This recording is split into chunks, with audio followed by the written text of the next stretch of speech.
"You're not invited to Thanksgiving," my dad said casually. "Then don't expect my $8,000, I replied while canceling their heating.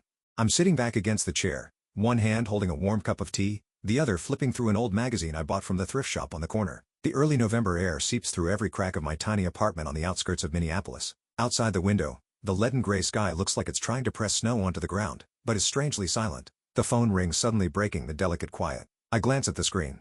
"Dad." My breath catches for a second. I hit the speaker button, not allowing myself to hope for anything good. "Emily, you don't need to come home for Thanksgiving this year." His voice says, light, as if he were talking about picking up more toilet paper. For a second, I think I misheard. "I'm sorry, what?" "We just think it's better if you stayed put." He continues without pause, like he had rehearsed it in his head to keep things peaceful. "Mandy's been a bit on edge lately, you know?" I set the teacup down on the table. The sound of ceramic hitting wood is sharp and dry. "Mandy, again." "Mandy, my sister. The princess who never had to be responsible for anything. Anytime there's a problem, the whole family holds their breath just so she can feel comfortable. So what you're saying is I'm not invited just because Mandy gets tense?" I enunciate each word, trying to stay calm, though my throat feels tight. My dad sighs, that signature sigh of his that means don't make this a big deal. "It's just one day, Emily. You'll be fine." I shoot up from the chair, the wood creaking underneath in protest. "Just one day?" I repeat, my voice now as cold as the frost on the porch. "You say that after I've sent over $4,800 to the house since January, just to keep the furnace running through winter?" Silence on the other end. Just the faint of the phone line stretching out the distance between me and him. "Don't bring money into this," he finally says, a little flustered. "You offered to help." I let out a dry hollow laugh that echoes in the empty room. "Offered? In January when the heating bill spiked and you called at midnight saying the house was freezing, who paid it immediately?" "Me." "In March, when Mom cried because the furnace was clanking, who called the repairman?" "Me again?" "And in September, when Mandy blew through most of her savings on her podcast plan, who paid for the fall heating oil?" "Still me." He doesn't argue, just goes back to the same tired line. "Family is family, Emily." But this time, Mandy really needs calm. She's been through a lot. I stare out through the fogged-up window. Snow is beginning to fall, small flakes quietly covering the walkway. I've been through a lot too, but I was never given that kind of priority. He tries to keep his voice even, but I can hear the impatience creeping in. "Don't make this awkward. It's not personal." I take a deep breath, fingers gripping the edge of the table. "Then don't expect another dime from me this winter. If I'm not considered part of the family, don't treat me like an." I hang up before he can respond, the screen going black like my eyes right now. Outside, the snow keeps falling. Silent, freezing, but not quieter than the room I am standing in. I sink onto the edge of the bed, hands clasped together. My thoughts tangled like the old cords in the kitchen drawer. That short phone call replays in my mind like a broken tape. They really did it. Excluded me from Thanksgiving. As casually as canceling a dentist appointment. I look up at the small photo on the shelf. Me and my parents at Thanksgiving in 2019. I had just started my first job at the shipping company. Low pay, long shifts, but I still caught a bus home just to sit at the table, eat Mom's roast chicken, and listen to Dad rant about his team losing. That warmth now feels like an old dusty memory. I get up, walk to the desk, and open my laptop. Wind howls outside, slipping through the old window frame, sharp and bitter. I open the utility payment account, the one I set up for them last winter after Mom sobbed on the phone, saying it was too cold and they couldn't afford heating oil. I was the one who called the oil company every month. I was the one who paid every bill, every dollar. Over $2,400 last year and $4,800 this year just for heating. I did it not because anyone asked, but because I thought it was the right thing to do. I used to believe helping family through hard times came without conditions until I became the extra piece. I pull up the Excel file where I quietly logged every transfer. The last entry reads, 10 months ago, $400. Sent ahead of the cold so they wouldn't worry. I wonder, do they even remember? I watched Mandy, my sister, burn through nearly $16,000 of my parents' savings in 4 months. Her artisanal candle business sounded artsy until she ordered over 1,000 candles from a mass production plant in Texas, slapped on a handmade label, and thought she could sell them at triple the price. No one bought them. The inventory piled up in the garage, and my parents, instead of scolding or holding her accountable, just shook their heads and said, "She's young. Everyone makes mistakes." I didn't say a word, just quietly sent more money to help them through winter. Meanwhile, Mandy kept posting pictures on Instagram. $7 lattes at vintage cafes, brunches with friends in the latest Zara coat. Every time I scrolled past one, my hand would drift to my back, still sore from a 10-hour loading shift. I almost texted to ask why, but then I thought, maybe it's something I'll never truly understand or accept. I returned to the screen, the cursor blinking over the cancel service button. Just one click and the system will stop automatic payments starting next month. I sit quietly for a long while, not because I'm unsure, but because I'm letting myself remember what it felt like to matter to them. And then I click. A notification pops up. Service will end on November 2nd, 4 weeks before Thanksgiving. I close the laptop and walk to the window. Snow is falling now. Each flake as weightless as my father's words on the phone. Except snow, when it falls long enough, can freeze a whole house. They'll notice, but not right away. Mandy will keep believing the world revolves around her. Mom will try to ignore it until her fingers go numb while making dinner. And Dad, he'll get angry, like always, but he won't be able to deny that he's the one who told me to stay put. Part of me feels hollow, like I just let go of something important. But another part, the one that woke up the third time I had to choose between buying a new coat or sending money home, feels lighter. For the first time in a long time, I'm standing up for myself. And I know this winter will be long, but at least I'm no longer the one shivering because of someone else's decision. I started waking up earlier, not because my job changed, but because sleep hasn't felt peaceful since that call. In the days after canceling my parents' heating service, I carried a constant tension, like walking a tightrope, part relief, part doubt. But every morning, when I get out of bed and my feet touch the cold floor of this small but peaceful apartment, I remember why I did it. On November 2nd, the system officially sent confirmation. The heating oil service for the house at 422 Elm Street had been canceled. I read that message while sipping coffee in the kitchen, the little space heater humming steadily by my feet. A quiet kind of comfort I bought for myself, piece by piece, through every extra shift. That day, the snow fell unusually thick. Minneapolis was already cold, but this year, winter seemed to arrive a few weeks early. I thought about my parents' two-story house, the house I grew up in, with its old shingles and thin glass windows where the cold could creep in after just one night without heat. I didn't feel happy picturing them bundled up in winter coats, but I didn't feel guilty either. It was time they understood that kindness isn't an obligation, especially when it's treated like a given. 4 days later, the first message came from Mom. Emily, the heating system seems to be acting up. Can you check it for me? I stared at the message, then set my phone down. I didn't reply. That evening, I got a text from Mandy. Just one line. So childish. No greeting, no question, just judgment as always. She probably thought I'd react, scramble to explain, or maybe even apologize, but I simply switched my phone to silent. On the 7th day, Dad called. I let it ring until it stopped on its own. 3 minutes later, a voicemail popped up. Emily, I don't know what's going on. The house is down to 58 degrees. If you know anything, call me. His voice was hoarse and sharp, a mix of anger and concern. I didn't listen to the voicemail. Instead, I went to the bookstore on Lake Street, bought a new novel, and sat for hours at the cafe next door, where the heater roared and the smell of warm cinnamon waffles filled the air. I let myself enjoy something I had always postponed, time for myself. On the 10th day, I got a call from an unknown number. It was the heating oil provider. Hi, is this Miss Emily? Are you planning to renew service for the house at 422 Elm Street? We haven't heard back from the homeowners, and the previous contract was under your name. I answered clearly, no, the contract was canceled and will not be renewed. I'm no longer responsible for that house. I see, the rep said, hesitating slightly. So, just to confirm, you're not intending to continue payments. I looked out the window where slow snowflakes blanketed the street. That's correct. On November 14th, the messages started coming in rapid succession. Mom, Emily, it's only 50 degrees in the house. Your dad refuses to wear a heavy coat and Mandy's been coughing all day. Can you please call me? Dad, this isn't about money anymore. This is family. Mandy, this time more bitter. Fine. Just pretend you were never part of this family. I read each message, didn't delete them, didn't reply. I just saved them as a record for myself of where I once poured out everything and what I got in return. On the 16th day, Minneapolis was hit by the first snowstorm of the season. News alerts advised everyone to stay indoors. Some areas temporarily lost power. I sat by the window wrapped in a thick blanket, hands curled around a mug of hot cocoa, the heater humming steadily beside me. Outside, the wind howled through every corner of the city. Part of me wondered, were they huddled together in the living room wrapped in every blanket they owned? Were they thinking of me? Not as a money transfer, but as a person? The one who had quietly kept that house warm for the past 2 winters? Maybe not, but I wasn't waiting for that anymore. I set my phone aside, pulled the armchair closer to the heater, and opened the first page of my new novel. My eyes paused at the opening line. You can't warm a place where they always saw you as the cold wind. And I smiled. Since the heating was cut, the messages from my family increased with each drop on the thermometer. I didn't need to check my phone to guess their contents. They all carried the same tone: urgency, blame, sometimes desperation. On November 17th, the first text came from Mom. Emily, it's 54 DEF in the house. Your dad keeps coughing and refuses to take medicine.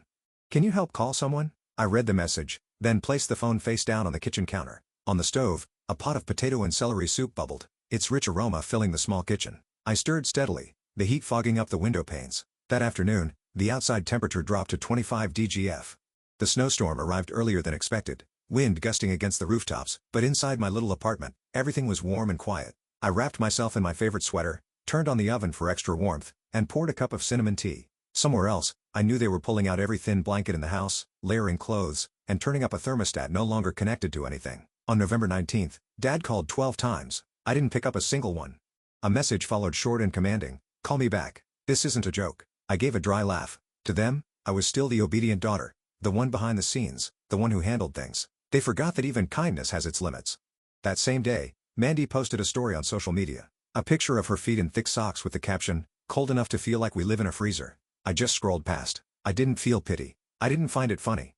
I just thought it was accurate. They were living in a freezer they had shut themselves into the moment they called and told me to stay back for Mandy's piece. On November 21st, Mom called again. Voice choked. "Emily, it's down to 40°. Jeff in the house. Your dad's sleeping in a winter coat. My hands are so numb, I can't even do the dishes. Can you do something?" I was prepping grilled cheese for dinner. The oven glowed orange and the scent of golden sizzling butter filled the room. I didn't answer. That evening, I ate in silence, the occasional buzz of messages breaking through the crunch of each bite. Each time my phone vibrated, I glanced briefly, a habit I'd formed over the past week, then went back to enjoying my meal. I wasn't glad they were suffering, but I wasn't sad either. I was simply living within the boundaries I had drawn after years of being seen as the financial backup with no need for consent. On November 23rd, 2 days before Thanksgiving, a message from Dad made me pause mid-splice while chopping onions. "Emily, if you still consider yourself part of this family, now's the time to prove it." I set the knife down and looked out the window. Outside, snow blanketed the porch and the neighbors' cars. I closed my eyes, picturing the old house where I learned to ride a bike, where I wrapped my first Christmas gift, now sitting cold and silent. But in that vision, I no longer saw myself in the frame. I poured more hot water into the teapot. As the steam rose, I thought about Mandy, who once told me I was useless for refusing to fund her local fashion magazine idea last year. About Dad, who said I needed to stop being so sensitive when I brought up always being excluded from family meetings. About Mom, who stayed silent every time I was dismissed just to keep the peace. I had been silent long enough. That night, I curled up on the sofa, a book in hand, covered with the light fleece blanket I bought last year. The room was dimly lit by a single lamp, but it was enough. Warm and peaceful. My phone kept ringing. I still didn't answer. Because sometimes, the only way for others to recognize your worth is to disappear from the place they always assumed you'd be. On Thanksgiving morning, I woke before sunrise, the pale light slipping through thin white curtains. Outside, snow had blanketed the steps, and the city was eerily quiet. No cars, no voices, just the wind whispering over rooftops, a gentle reminder that winter had claimed every corner. I turned on the coffee maker and made myself a simple breakfast: crispy toast, peanut butter, and a juicy orange. I didn't prepare turkey. I didn't make the mashed potatoes Mom used to cook. I didn't want anything that reminded me of the old kitchen where the three of us used to squeeze in on holidays. This year, I chose simplicity, not from lack, but because I no longer needed to pretend things were the same. At 10 a.m., I was on the sofa, blanket draped over me, holding a hot cup of coffee, feet stretched to the edge of the table. A documentary I loved was playing on the TV. Everything felt so peaceful. I almost forgot the emotional storm of the past few weeks. Then the doorbell rang. Sharp, insistent. I knew who it was before I even stepped into the hallway. I peeked through the peephole and wasn't surprised to see the familiar figure. A thick gray coat, cheeks flushed from cold and frustration, eyes still holding that look I'd known since childhood. Not apology, but expectation. I cracked the door slightly, warm air spilling out, hitting my father's gaunt face. "Emily," he said, his breath forming pale clouds. "We need to talk." I leaned against the doorframe, hand still on the knob. "I don't think today is the right day to talk." "You cut the heat," he said flatly. "The house is freezing. Your mom's sick. Mandy's, she's locked herself upstairs. It's 38 degrees in there." I kept my gaze steady on his. "I didn't cut anything. I just stopped paying. Those are two different things." He frowned. "You know we're not good with tech. The contract was under your name. When you canceled, the company didn't notify us, because it was never in your name to begin with," I said. "I handled everything for 2 years, over $8,000, and then with one call, I was cut out of dinner to avoid upsetting Mandy. So now, maybe you should handle the rest." He flinched like he hadn't expected me to remember every number, but I remembered every bill, every skipped meal so I could send money. Every morning, I waited at the bus stop in the snow just to make my shift on time. "Emily, don't make this more complicated than it is," he said, trying to keep his voice calm. "This is all just a misunderstanding. It's just been a tough year. Mandy's been through a lot." I sighed. "Dad, Mandy's been through a lot because she puts herself there. I'm the one who gets pushed out. I stayed quiet when she blew all her savings on a creative academy she dropped after 2 months. I stayed quiet when she borrowed money and disappeared. But when I got excluded from a family meal because of her fragility, that was it. No more." He stood there in silence for a few seconds. Then he shook his head slightly, voice lower now. "We have no money, Emily. We sold nearly everything valuable. I called the heating company, but we can't afford the upfront cost. Your mom has a fever. We can't take it much longer." I could feel the cold seeping through the cracked door, but I didn't move. "You told me I should stay back to keep the peace for Mandy. I did exactly that. I stayed back. As for peace, I don't know about you, but I've found mine." He gripped the edge of his hood, eyes narrowing. "You're punishing the whole family over one sentence?" said in frustration. I opened the door a little wider, letting him see the warm apartment behind me, the kitchen glowing, the neatly set table, the quiet of the heater in the corner. "It's not punishment," I said softly. "It's just letting you feel the cost of pushing someone aside when you no longer need them." He stared at me for a moment, then turned and walked away, his footsteps crunching through the snow. I closed the door, the sound of the lock clicking into place, clean and firm. Outside, the snow kept falling. Inside, I poured myself another cup of coffee, and for the first time in years, I didn't feel like I was trembling anymore. The week after Thanksgiving, I got a call from Haley, my cousin, who lives in southern Minnesota, one of the few relatives who still kept in touch with me despite not being close to Mandy. Her voice came through the speaker, loud and clear, mixed with the sound of wind howling against her window. "I just talked to Aunt Claire," Haley began straight to the point. "Things at your house are worse than I thought." I sat down at the dining table, holding a steaming cup of ginger tea, my eyes following the fog rising on the window pane. "Mandy's moved out," Haley continued. "Her new boyfriend just broke up with her. She crashed at her best friend's place, but they only let her stay for a few days. Now she's sleeping on someone's couch in Eden Prairie." I wasn't surprised. Mandy always had a way of making everything orbit around her until no one was left to spin. The affection she'd relied on all her life had finally scattered with the cold wind. "What about my parents?" I asked, my voice calm. "Aunt's staying in a roadside motel near Highway 52. Real cheap. The kind people rent by the week with walls thin as paper. I heard she's got a mild case of pneumonia." "And your dad?" Haley hesitated, then sighed. "He sold Grandpa's old watch collection to pay for some temporary heating oil, but it'll only last a few days." I gently tightened my grip around the teacup. That watch collection was the only thing my grandfather had left behind, once displayed like a treasure in the glass cabinet in the living room. Now, it was being listed online, like items no one even cared to bargain for. "You okay, Emily?" Haley asked softly, sensing my long silence. "I'm okay," I replied, "just a little sad about how it all ended." "I'm not," Haley said, her voice firmer. "I think you did the right thing. If people only come to you when they need something, that's not family. That's using you." We chatted a little more before hanging up. I looked at the phone in my hand, the screen now dark, reflecting my face in the kitchen light. Not happy, not angry, just the cold clarity of someone who had finally stopped. Not because they were tired, but because they had gone far enough to realize they owed no one anything anymore. In the days that followed, I slipped back into my regular rhythm. Early mornings with coffee, work shifts at the distribution center from 7 to 3, afternoon stops at the local market for fresh produce and new pastries, evenings spent reading, listening to old jazz records, and occasionally calling Haley to hear stories from outside the family circle. Other than that, I heard nothing from Mandy, Dad, or Mom. The messages had stopped after Dad came to my door. The old house on Ashwood Street was now listed for sale on a local real estate site. Haley said they couldn't afford to keep it, not even with winter just beginning. Sometimes I dreamed of walking back into that old kitchen, the one where Mom used to bake pumpkin pies, where I did my homework in high school, where Dad laid out the morning paper on the table every day. But in the dream, the kitchen was cold, dim, and no one was there. I just stood quietly, looked around, and gently closed the door behind me. I wasn't angry with them. Truly, I wasn't. But I didn't feel sorry anymore either. Maybe because in the end, I had been cold and alone too. Except I had learned to stand up and build a fire for myself. One night in early December, Haley called again. Her voice rang out between laughter and exasperation. "Emily, you won't believe this. Mandy's on the internet telling some sob story about being abandoned by family like you're the cruelest person alive." I raised an eyebrow. "She did what?" "Posted a video, crying, saying you left your family during a crisis, but not a single word about all the money you paid or how they cut you out of Thanksgiving?"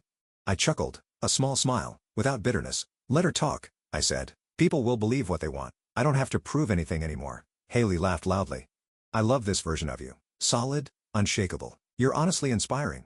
After the call, I made myself a cup of hot cocoa, sat by the window, and watched the snow fall slowly under the warm glow of the street lamp. The world outside was still cold, still harsh, but I had learned how to keep myself warm from simple things, from clear boundaries, and from knowing that sometimes, to live in peace, you have to walk away and never look back. That afternoon, the snow was thick and fluffy, covering the small balcony where I kept a dried lavender pot. The city was silent in the -4-degree cold. No one went outside unless absolutely necessary. I was folding a freshly washed wool scarf when the doorbell rang. At first, I thought it was a delivery, but then came a knock. Steady, hesitant. That made me pause. I walked to the door and looked through the peephole. Mom. She stood there, bundled in a puffy coat that nearly swallowed her face. A wool scarf wrapped tightly around her neck, snow piled on her shoulders and hat. She clutched an old handbag, her shoes buried deep in the snow, looking both weathered and unfamiliar. I hesitated for a few seconds before cracking the door open, leaving a narrow gap between us. "Emily," my mother said softly, her voice trembling, whether from the cold or something else, I couldn't tell. "I'm sorry for coming unannounced, but I didn't know how much longer I could wait." I leaned against the doorframe, keeping my distance. "Why are you here in this weather?" "I took the bus," she said, inhaling before coughing lightly, then walked the rest of the way. "Took nearly an hour, but I thought maybe you'd hear me out this time." I didn't say anything, just waited in silence. "I've been thinking a lot about Thanksgiving, about all the winters before." She tightened her grip on the bag, her eyes on the tiled doorstep where the snow had started to melt into water, and I realized I was wrong, not just for what I said that day, but for all the years I let you carry everything and treated it like it was expected. I tilted my head slightly. For the first time in years, I saw my mother without the mask of strength. No justifications, no polished reasoning. Just a woman trying to find her way back from the path she'd chosen. Mandy regrets it too, she went on. She says things never should have gotten this far. She says, you don't owe anyone anything. I let out a dry laugh. Too late, Mom. Everyone says I don't owe anyone. Only after I stopped paying. Only after everything fell apart. Do I suddenly become someone worth appreciating? That's not it. She shook her head, her voice catching. I just want you to know. I understand now. And I'm sorry. I'm sorry I didn't stand by you sooner. I looked at her for a long moment. Those apologies, had they come years ago, might have softened me. But now, the wounds no longer bled. They had become scars. And scars don't feel. You chose Mandy, I said slowly. Every word as sharp and cold as the wind. When I needed a seat at the table, you told me to stay back because Mandy was stressed. When the house was in trouble, I paid the bills, but Mandy was the one being comforted. When I started living for myself, you called it punishment. So what now? You're here to ask me to carry it all again? She looked up, eyes full of tears. No, I'm not asking you to come back for anything. I just want you to know you matter, and even if you never forgive me, I accept that. I didn't respond right away. I opened the door a little wider, not to invite her in, but to let her feel the warmth behind me. From the apartment I'd kept lit, heated, and peaceful on my own, a stark contrast to where she had come from. I'm not angry anymore, I said honestly, but I'm not the same person either. I'm not the last bolt holding the family together. I've stopped doing that, and I'm not going back. She tightened her grip on her bag, then nodded. I understand. I didn't close the door right away. We stood there a few seconds more, saying nothing, letting the wind blow between the silence. Then she stepped back and turned away. I watched her walk off, her figure shrinking in the snow. When I closed the door, I didn't feel the lightness I thought I would, but there was no regret either. Just a warm certainty like the glow of the lamp in my apartment that I had made the right choice. I returned to the sofa, pulled the blanket over myself, and resumed the old jazz track I'd paused. And as the saxophone played, I knew, for the first time in years, I no longer needed permission to live my own life. January passed in a soft white hush of snowfall. The city lay frozen in bitter cold, and I continued living at the quiet pace I'd chosen. My apartment stayed warm, thanks to the small heater by the window, and the moments I spent reheating soup, toasting bread, or knitting scarves on lazy weekends. There were no more messages from Mom. The last time she came was right after Thanksgiving, and since then, I hadn't heard a word. No blame, no begging, not even the usual New Year greetings she used to send. Those generic ones with a picture. I didn't feel sad about it. In fact, I felt relieved. That silence wasn't scary. It was like fresh air after a storm that had lasted for years. Ailey still gave me updates each week as if she were the only remaining bridge between me and the rest of the family. I saw Mandy post asking for help on a community forum. Ailey said during our most recent call, she said she lost her job looking for temporary housing. Included something about cracks in family relationships. Same old deflecting. I didn't say anything. I just switched my phone to speaker and kept chopping onions in the kitchen. The aroma of sautéed onions filled the room, overpowering the story being told. Uncle Mark is trying to sell his car, Haley added. That old SUV's still running fine. I heard he wants the money to pay off some overdue bills. Aunt Claire moved in with a relative in Des Moines. She said she needs time to rethink how she raised her kids. Haley chuckled bitterly on the other end. A little late. Yeah, I replied calmly, but maybe better than never realizing it all. As time passed, things I once struggled to see became clearer. Not everyone changes, and not everyone is worth hoping they will. Some things, once broken, are better left where they fell. Like cracks on winter ice, best not stepped on, not patched. I no longer thought about Mandy every night, no longer checked social media to see who was saying what, and I certainly no longer felt the need to explain to the world what I did right or wrong. I just lived, truly. Every morning I woke up in this cozy apartment reminded me that I was standing on ground I chose for myself, not on a shaky foundation built from someone else's expectations. At the January, I stopped by the used bookstore down the block. The shop owner recognized me instantly. Haven't seen you in a while, he said cheerfully. Braving the cold, I smiled and picked out a novel about women who left their families to start over. When I got home, I placed the book on the table, boiled water for tea, and sat by the fireplace. The fire glowed bright, orange light flickering against the exposed brick wall. I pulled the wool blanket higher and stared into the flames. Steady, quiet, persistent, just like me. Somewhere out there, the old house was probably still cold. Maybe they were borrowing space heaters from neighbors. Maybe Mandy was filling out aid applications. Maybe my mother still curled up every night in 3 blankets, thinking about those dinners when we were all together, and the people who no longer wanted to sit at that table. As for me, I no longer belonged to that back then. The fire crackled in agreement. I reached for my tea, steam blurring my vision, though my heart had never been clearer. Winter would last, snow would fall, but this time, I wouldn't be the one shivering. I had chosen peace, and I didn't regret it. From my story, I've learned that not all blood ties are worth preserving at all costs. Some boundaries, once crossed too many times, must be redrawn with finality. I once believed sacrifice meant love, but in truth, unconditional sacrifice only teaches others to devalue your worth. Now I no longer seek validation from my family. I live for myself, and that is the freest thing I've ever done. What do you think about Emily's decision? Was she too harsh or was it what she needed to protect herself? Share your thoughts in the comments and don't forget to follow the channel for more emotional family stories to come.